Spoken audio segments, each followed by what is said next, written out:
It's Tuesday, the 1st of November. This is Politics Live.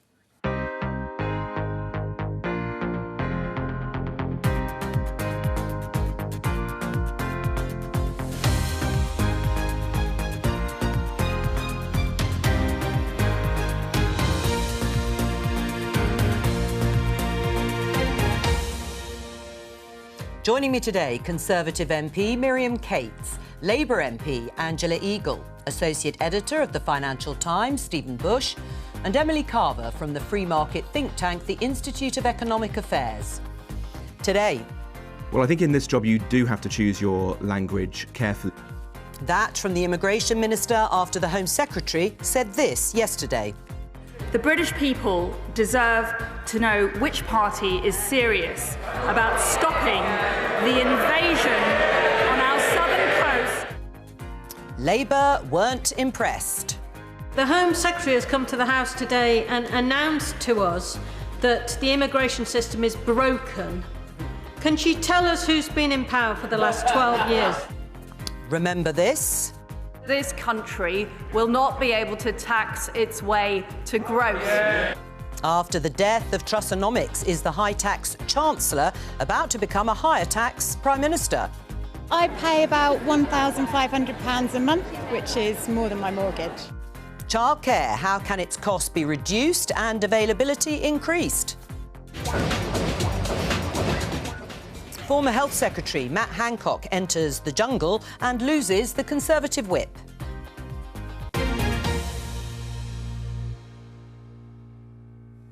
More of that later on in the programme, but let's start with the Home Secretary, Suella Braverman. You saw her there in the headlines, putting in a pretty robust, fiery performance in the House of Commons yesterday, using that word and her determination to stop what she called the invasion of small boat crossings over the Channel and to the South Coast. Now, was the word invasion the right word to use? Miriam? Well, clearly, we do have to be very sensitive about the language that we use. And as Robert Jenrick said, it's very important to be sensitive and compassionate on what is a very difficult issue. But it's easy to pick out one word that Suella used in an hour of statement yesterday after 3 or 4 days of what can only be described as hounding in the press and focus on that rather than concentrating on the real issue, which is, as she said, that our immigration system is broken. We've got extreme problems with border security. And our system is so overwhelmed, actually, that true asylum seekers are not getting processed quickly enough and not getting the care that they deserve. And is that the sort of rhetoric you would use, Miriam? Well, you can call it rhetoric. You can say it was unwise in retrospect. Well, what do you think? But I think she is being hounded in the press. And I switched on the Today programme yesterday, and I'm afraid I am one of the 500,000 listeners that they've mostly lost in the last year. And there's half an hour of focus on her personally, on her as a person, on what a terrible job she's apparently doing. But that's and an avoidance of the issue. And I think this is what this is, actually. It's an avoidance of the true issue here, of a serious situation that desperately needs sorting out.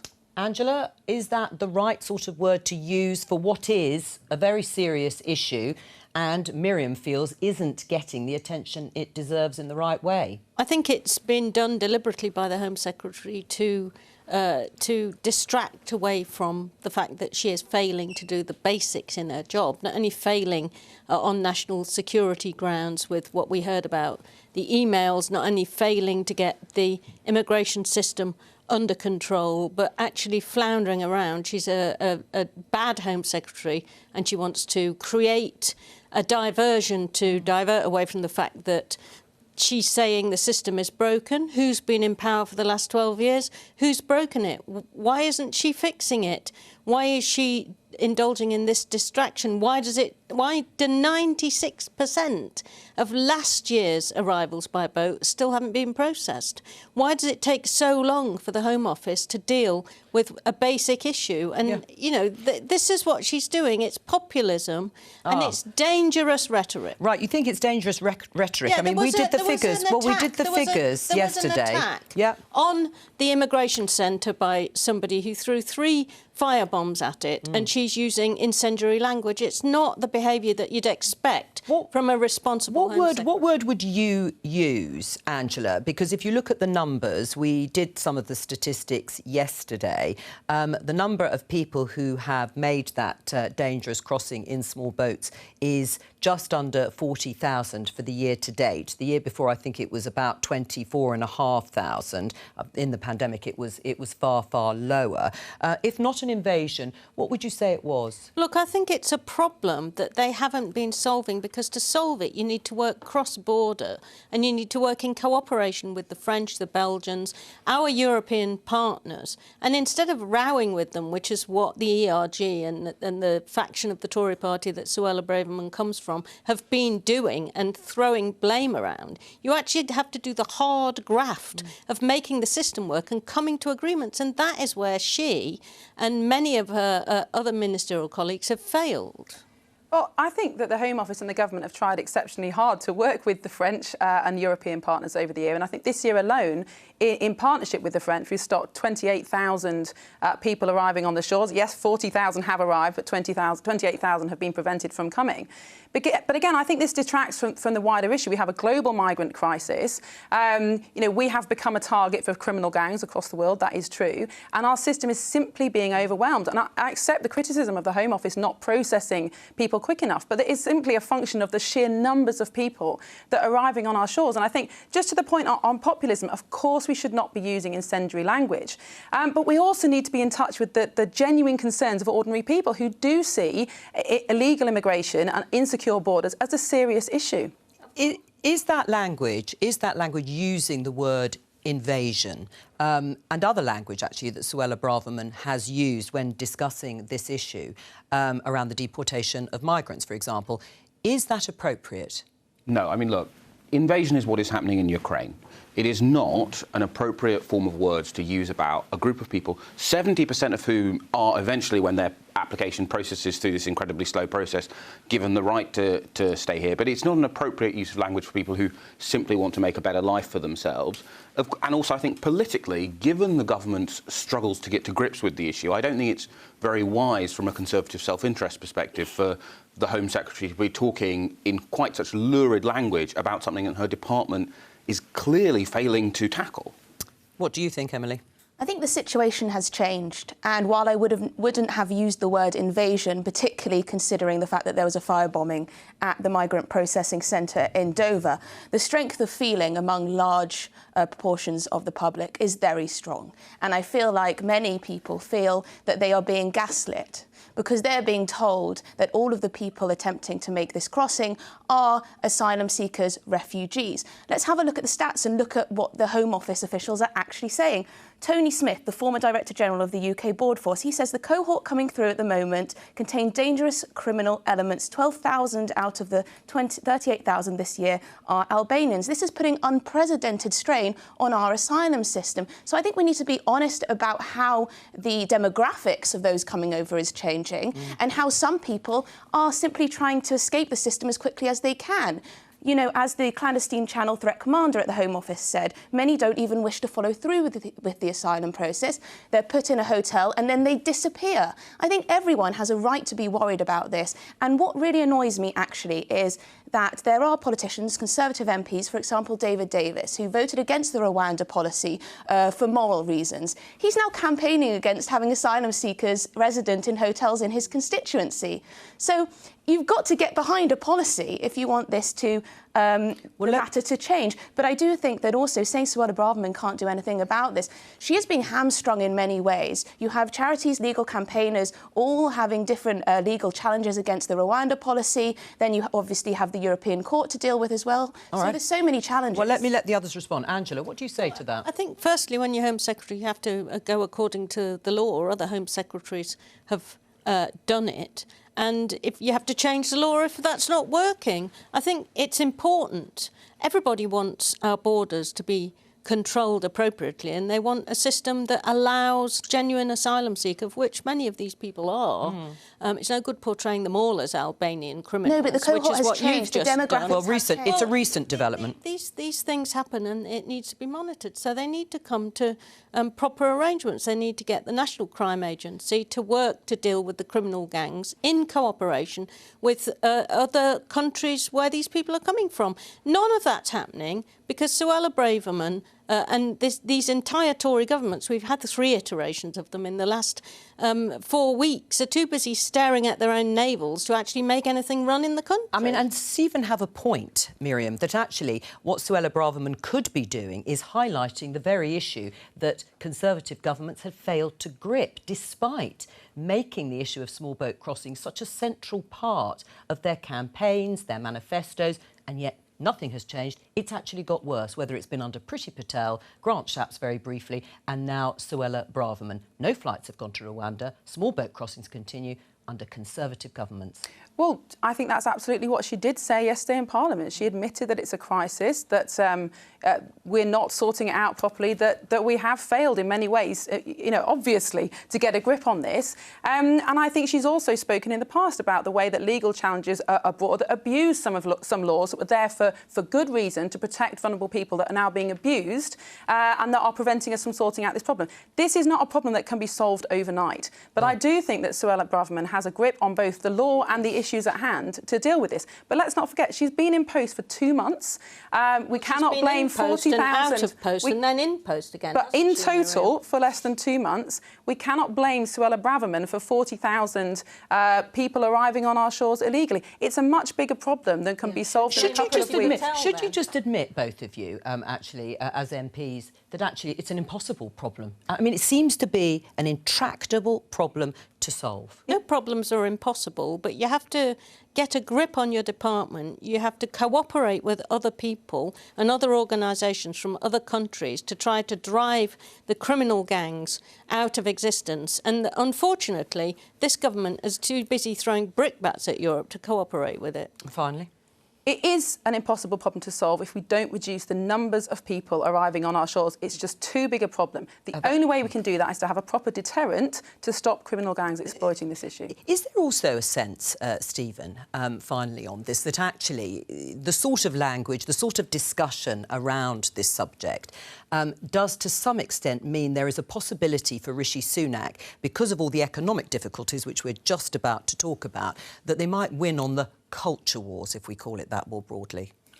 So I don't think that does work when you're a government with a large majority. It worked previously because up until this Parliament, I think the Conservative Party had a good argument that it was having its hands tied. But I think at this point, if the Conservatives can't show real progress, people will quite reasonably go, mate, we gave you an 80-seat majority. If there's a problem with immigration in this country, that is solely a problem of the Conservatives. Right, let's have a look at the economic situation and show you a couple of the front pages. The Daily Telegraph says sweeping tax rises on rough road ahead, and this is the front page of the Daily Express. Dire warning, higher tax on way to plug debt. As you know, it was supposed to be yesterday, the Halloween statement. It was postponed to give Rishi Sunak and Jeremy Hunt a little more time, perhaps to bring down some of the cost, the size of the black hole. It'll now be on the 17th of November and accompanied by forecasts by the Office for Budget Responsibility, which, of course, were missing for the mini-budget on the 23rd of September.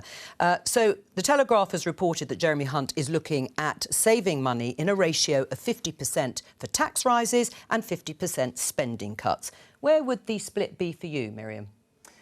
Well, I wouldn't want to have to make that decision. Thankfully you don't, but you could tell us where you think that should fall. I think that is the Chancellor's job, isn't it? To look at all the data, to look at the books, to confer with the Treasury and work out where is that sweet spot. I mean, let's be honest, these are going to be very, very tough decisions. We're in very difficult economic times, as is a lot of the Western world, and there are no easy options. And I think the line that the Chancellor's got to walk is to acknowledge that this black hole has to be filled, that we cannot debt fund, as was tried required in the mini budget, but at the same time protecting the most vulnerable and trying not to push the economy deeper into recession. Right. It's a very difficult line. Well, indeed. Where would you put that division, Angela, between tax rises and spending cuts? Well, I mean, we're in a situation where there's a 50 billion hole, we think, being blown in the public finances because of the fantasy-based idiocy that the IEA and other organisations encouraged Liz Truss to participate in, which a mistake which we're all going to be paying for years to come. Now, when the Tories last did an austerity budget, they did 80% public spending cuts and 20% tax rises, and that meant that they've left the public services in a very parlous state. So I don't know what they're going to do come the 17th. But I'm asking what you would do, because you didn't like the 80% 20% split, which, as you say, mainly came from spending cuts. Labour's proposals at the time, we don't have to go over them again, but they weren't that dissimilar. But anyway, for now, would you then put more on tax rises? We'll have to wait and see what the size of the budget is. You have to see what actually can be afforded. What the Telegraph is talking about at the moment, for example, is that public sector workers will have a 2% pay rise, so-called, next year. That would leave them, with 2.5 this year, about 8% a year, real terms pay cuts. And we know that many people are leaving the public sector, the healthcare, the social care sector, because they can earn more money in other jobs and they can't afford the very high rates of inflation. Well, let's just pick up on some of those things that Angela has rightly pointed to in terms of what's being trailed in the papers. The Times has said public sector workers face 2% pay rise in a bid to balance the books. Far less than the private sector, I think, is running at about 7%. These things would happen next year. But none of these pay rises, so to speak, are real terms rises. They are all pay cuts when you take account of the fact that inflation is 10.1%. So you would be in favour of much bigger pay rises. And food inflation is 15%. Yes, so you would be in favour of much bigger rises then in the public sector? You have to look to see what the balance is and the fairness is, and we don't know what those circumstances are until we see the OBR report. Where do you think the split should be? Well, my colleague Martin Sandbu works out that if you solely balance it with tax cuts, you are still actually fairly near the bottom of the OECD. Tax rises. Yeah. You're still actually fairly near the bottom of the OECD in terms of the overall tax burden. We've had a decade of largely public spending cuts. We have a very, very good labour market if you're an employee. You can choose what you have, so I think it's unlikely that that 2% pay rise is going to be something the Treasury is going to stick to. And when you consider the various demands voters have of the Conservatives on immigration, on crime, on schools, I don't think it is practical, even before we get into the social harm, for the government to even be doing an 80-20%. I think most of this is going to have to be tax rises. I think Rishi Sunak's going to have to do what he did in his last budget, where he very sensibly said, look, I'm going to raise taxes and raise spending. Right, and he was a high-taxing Chancellor. He probably is going to be a high-taxing Prime Minister. Are you happy with that it should really come from tax rises? No, I don't know what the balance exactly should be. One would have to look at the numbers, but it does seem to me that we need to remember why we're in this position. The government, of course, borrowed £370 billion over the course of the pandemic. They've borrowed £1.4 trillion since 2001.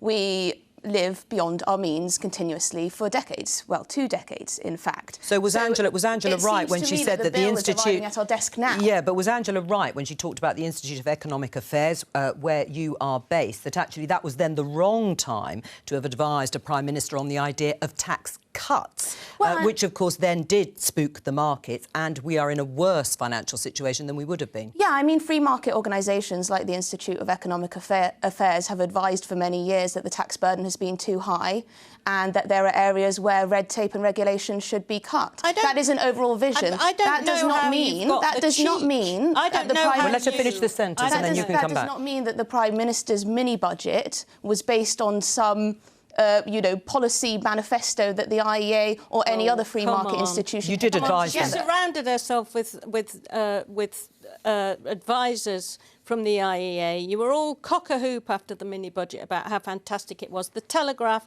the Daily Express, the Daily Mail were all saying, at last, a Conservative budget. But your fantasy-based, faith-based economics actually crashed our economy. They crashed the economy.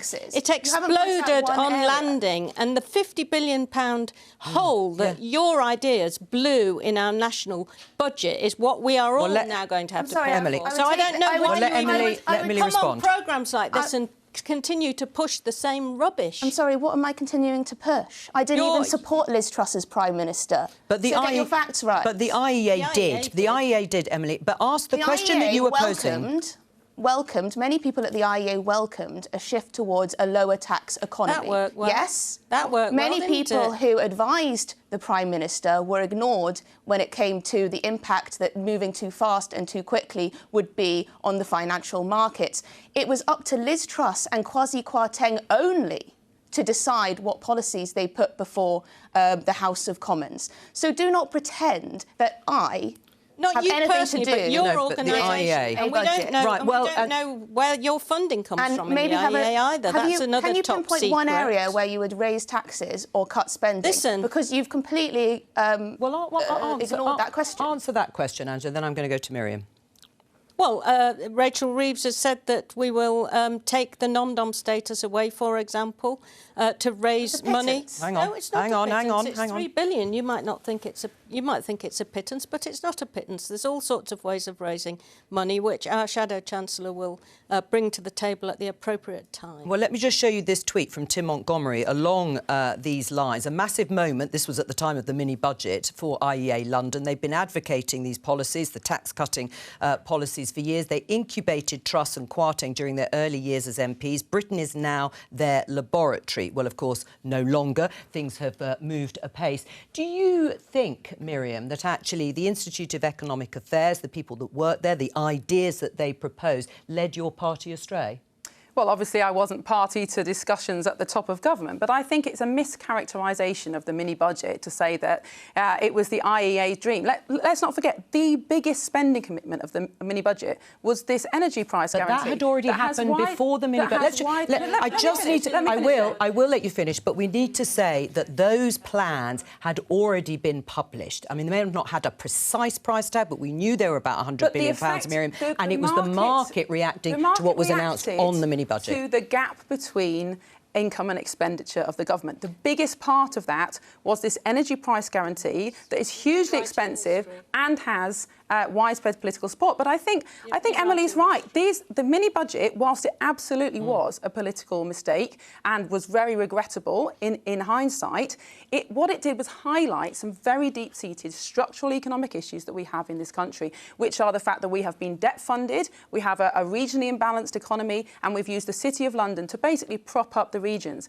And once inflation kicks in, once international energy prices that are beyond our control start to rise, we realise that we can no longer debt finance our economy. And the mini-budget, I'm afraid, highlighted that, and now we've got some very, very serious work to do. Yes, mistakes were made, but let's not pretend that that caused the problems that are decades old. Where is growth going to come from? I mean, even if we're looking at a budget statement, whatever we want to call it, coming up in a couple of weeks' time that's going to take all the figures into the account, they will still want to find economic growth. Where will it come from? Well, if you look at the Bank of England forecasts and what is likely to be in the OBR, we'll have to wait and see. It looks like we're going to have a recession before we have any growth. Yeah, so where would Labour look for what growth? I'm saying is they have made all of this much more difficult by the errors that they have made. And I think we can sort of broadly accept and the that. fantasy economics that they've pursued. So what you've got to look at is the fact that we need a green transformation in this country. We've got to That's going to add to borrowing before you actually get money from it. You invest to create growth, and there are ways of doing that. If we're going to reach net zero in the appropriate time and help contribute to saving the planet, we have a major retooling job to do in this country. We've done it before as a country. We can do it again. That would create very many thousands of jobs and begin to kickstart a move in the right direction to move us away from a failing model to one that's fit for the future. To some extent, it's history, very recent history, what happened in the mini-budget and the reversal by Jeremy Hunt, the Chancellor. Does it mean that we've gone back to Treasury orthodoxy?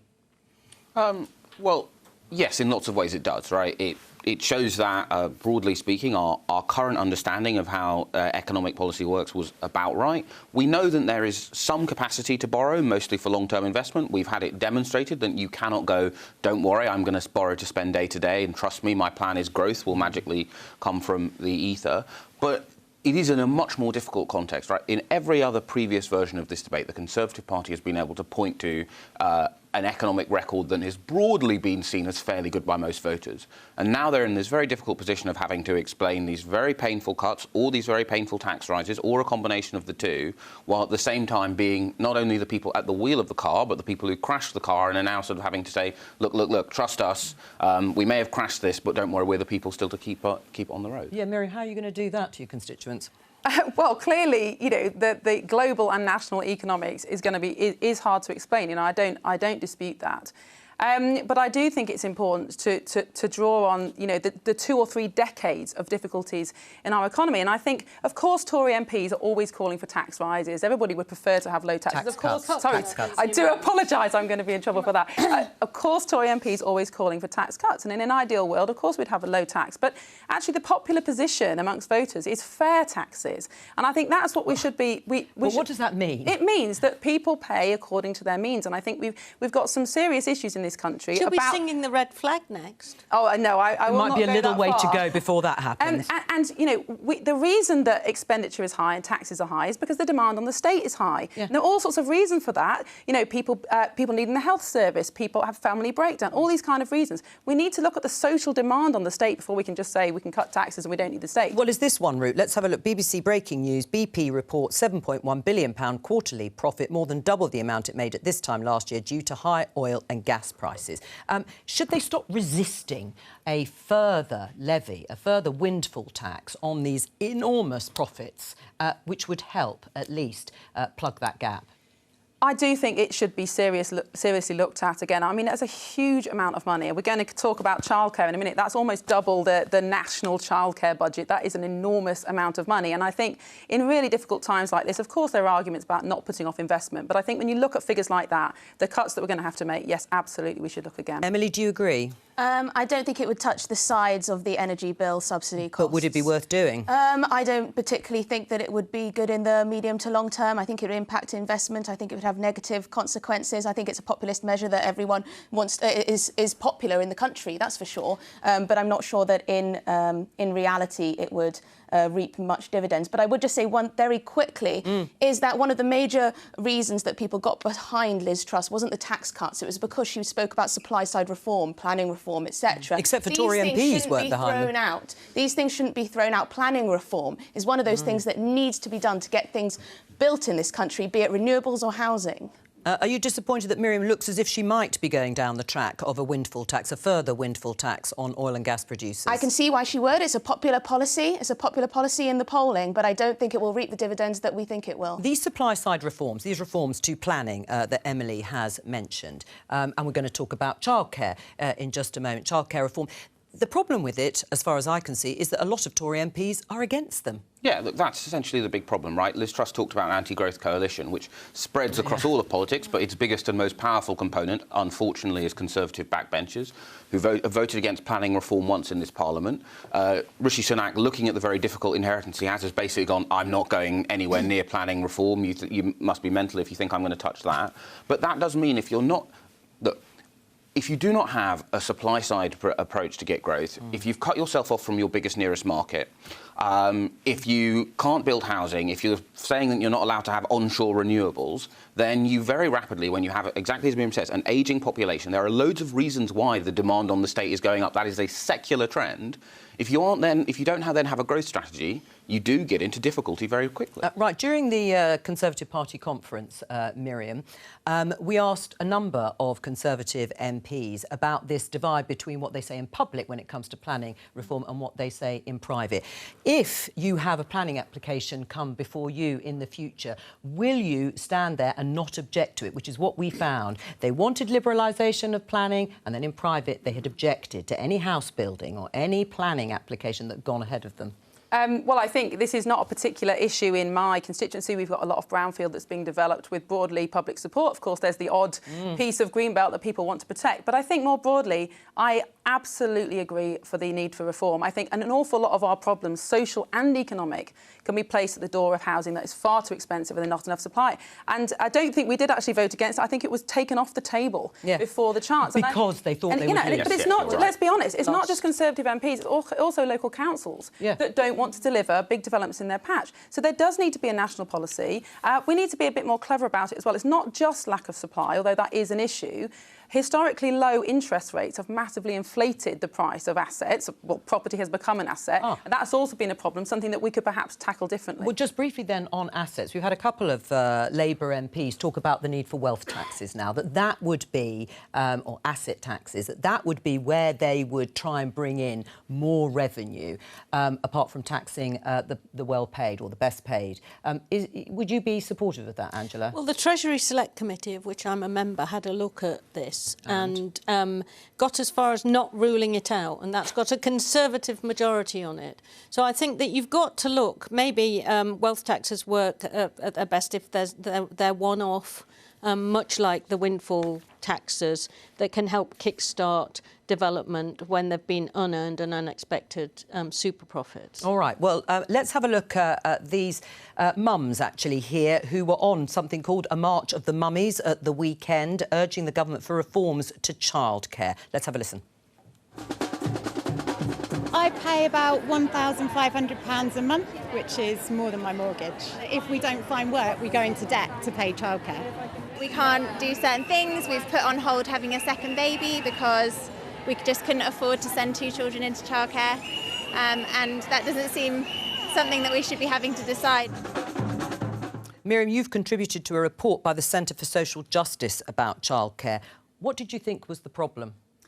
Well, it's a landmark report because it's actually asking parents what they want out of the childcare budget, the subsidy that government puts towards childcare every year, which totals about £4 billion across all the different schemes. And actually it finds that parents don't want just more free hours or more free nursery subsidy. They actually want control over how they use that money and how they use it to pay for childcare. So there's this assumption in this country, and there has been for a decade or more, that the answer to childcare is more cheap formal childcare. But that's not actually what parents want. And this survey shows that most parents would prefer to spend more time with their own babies and young children, more time looking after their own children, but are not able to because of financial pressures. And our whole childcare budget at the moment, which is complicated and many people don't understand their entitlements, and for many people it's not flexible enough, gears parents towards going back to work as quickly as possible. That isn't the case in many countries, and I don't think it's best for children. Do you agree, Angela? Well, I think parents should be able to choose and be facilitated to spend time with their children if they want to, but also go back to work. And that's a kind of choice that if you decide that you're not going to provide childcare or it's going to be too expensive, people don't have. So I think it's important to think about how you can enable parents, men and women, by the way, to make that choice. At the moment, clearly, the childcare system in this country is far too expensive. It's driving a lot of women actually back out of the labour market now because they cannot afford, in the aftermath of the pandemic, where costs have gone up, to put their children into childcare. That's going to have huge impacts if we don't sort it out. So I think the Labour Party's talked about, for example, having free breakfast clubs across the country for everyone who wishes to ensure that their children can go into education properly fed and they can get to work and not have to worry about dropping off kids. I'm going to get you to respond and say what you want to say to this graph, Miriam, because this actually shows the number of hours that women with children work when they have children. You can see along the bottom there, the dotted line, you can see the drop-off of hours worked by women. Men, on the other hand, since Angela mentioned both men and women when it comes to childcare, their hours barely drop off at all when they have children. Is that a problem? But why are we assuming that a measure of success is how many hours women with children work. I'm not assuming it, but is that, you don't think that's a problem? That's fine. The survey shows that the vast majority of parents would like to spend more time with their young children. That is what parents want. 50% of parents would like to do all of the caring for their children themselves, them or their partner, but only 19% are actually able to do this. And the problem with our current childcare policy is that it has one driver, and that's to get parents back into work and increase the GDP. But that's not what families want, and it's not what's best for children. So the proposal is to amalgamate all this money that's spent on childcare and give parents this kind of family credits, this ability to choose where that money goes. Yes, to use it on formal childcare if that's what's best for the family, to use it on family childcare, informal childcare, to stay at home yourself. It's about choice. Is that a problem, that women will do less work, stay at home more, and perhaps be encouraged to do so by the state? Well, in a large part, that chart is the product of the fact that our childcare policy doesn't work very well. The average family, the second earner, which usually is the woman, their income is solely swallowed up by childcare costs. So lots of couples, not unreasonably, go, this ain't worth the candle. So that chart is a big problem because of what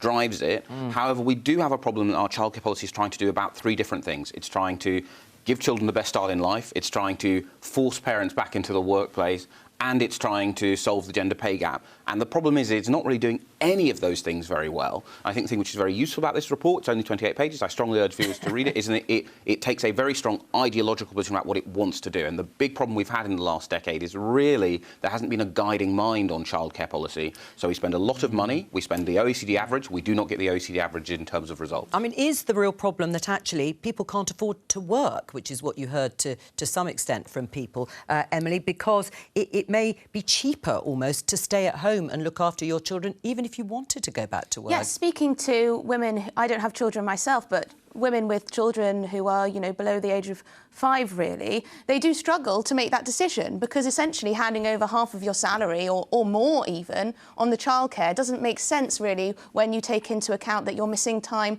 with your children. But I would say the government should also, I think it's a great report giving more power to parents to decide what they want for their families. I think there's this idea sometimes pushed upon women that they all want the same thing, which isn't the case at all, that families do either. But I do think some of the regulations also could be had a look at as well. The childcare ratios, do we need a national curriculum for all under 5s? That sort of thing is making the cost of childcare much more expensive. Angela, you were looking sceptical. Well, I think that we have to have standards if young children are going to be left in a system that's essentially a private system. There have to be standards, and it's important actually that like parents know that they can leave their children in a safe environment where they're going to have proper access to very, very early years development. Well, I think this is about focusing on the right things, and we have so much evidence to show that in the first 2 years of life particularly, how important that strong bond is for a baby to form with usually its mother, but its primary caregiver, and how important that time is. But at the moment, we have a total policy gap between the age of 6 months, when normally maternity pay runs out, and 3 years when the free childcare offer, as inadequate as it is, kicks in. And actually, this isn't a pro-children family. It's not it's not a pro-children policy. It's not a pro-family policy. It's not a pro-women policy. And we need to refocus it about what's best for families and parents and not what's best for GDP. We're going to talk about something a little different at the end of the programme. The Sun has this headline: I'm a Celeb MP. Matt Hancock, the former Health Secretary, set to join I'm a Celebrity lineup in Australia as he's revealed as surprise extra campmate.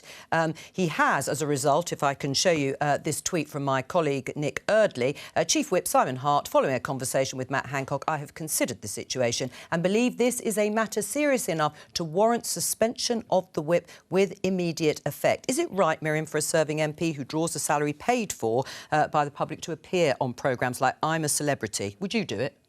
Absolutely. Well, absolutely not. For all sorts of reasons, I wouldn't do it. But no, it's clearly wrong to do that while Parliament is sitting. I mean, what he chooses to use his recess for is a matter for him. But Parliament is sitting. We're elected to serve our constituents. That's the job we're there to do. And I read one report that he said something about it's important to highlight the issues that he's passionate about. Campaign, well, yes. What are we in Parliament for, if not to highlight important issues? Well, apparently 12 million people watch I'm a Celebrity, perhaps a few more million than go to Westminster Hall debates. I don't know.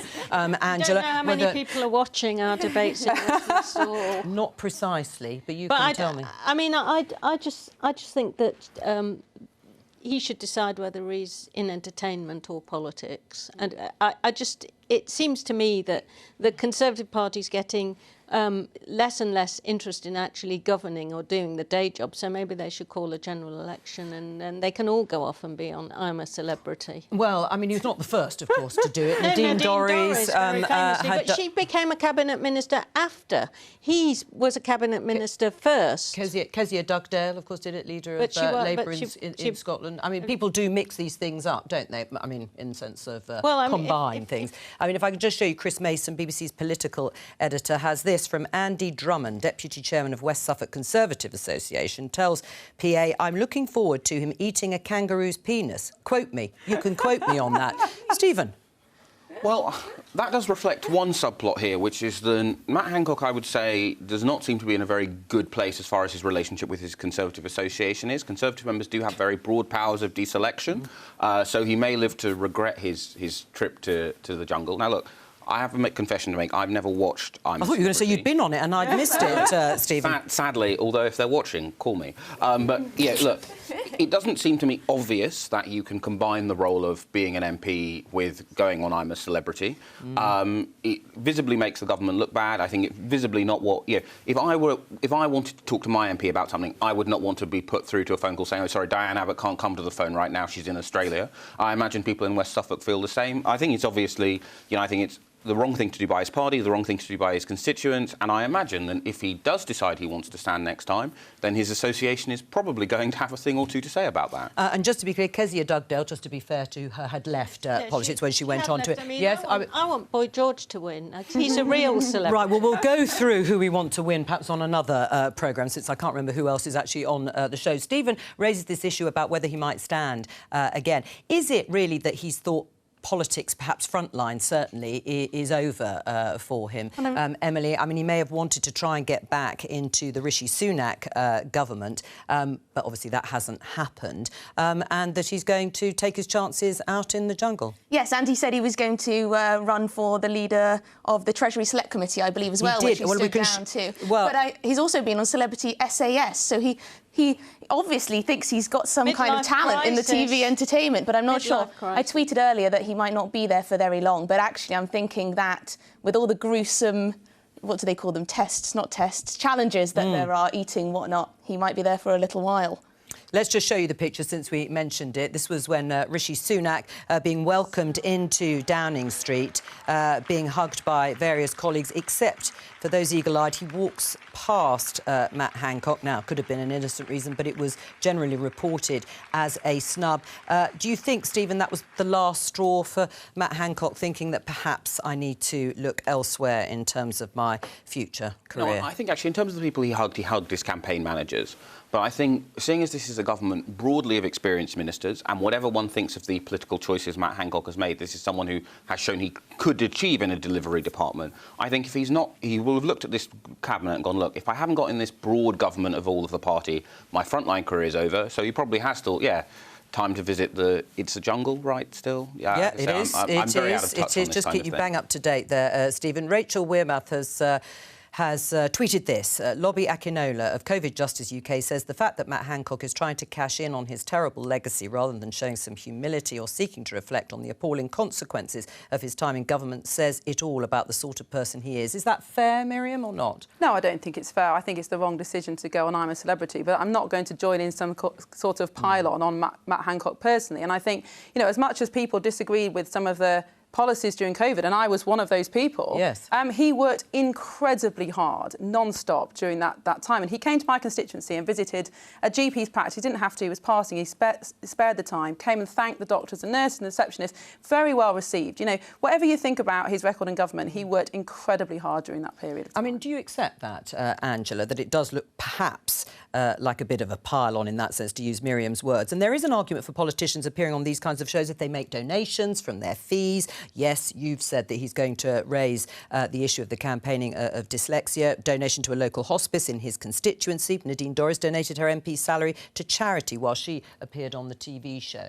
I just remember George Galloway dressed as a cat. Yeah, well, I think we'd all rather forget that. I just don't see the point. Either go into entertainment or be a politician. But in a way, there are still people writing books, giving after-dinner speeches. I mean, isn't this all part of Boris Johnson will no doubt be indulging in all those things? I don't think it's the same as sort of organised sort of humiliation on a show in Australia. I mean, if he wants to be humiliated in that way, then that's fine, and I hope he enjoys the kangaroo penis. Right, well, one final question. I bet you're all going to be watching, though. Are you going to be watching I'm a Celebrity as a result of Matt Hancock going to be on the show? Anybody? No. I don't believe you. I don't believe... You can't get the ITV hub on the PlayStation. So, all right, don't talk about that. So, you know, Anyway, that's all we have time for today on this very serious programme. But I will be back tomorrow with more Politics Live at 11:15 for Rishi Sunak's second appearance at Prime Minister's Questions. That's here on BBC Two. Bye-bye.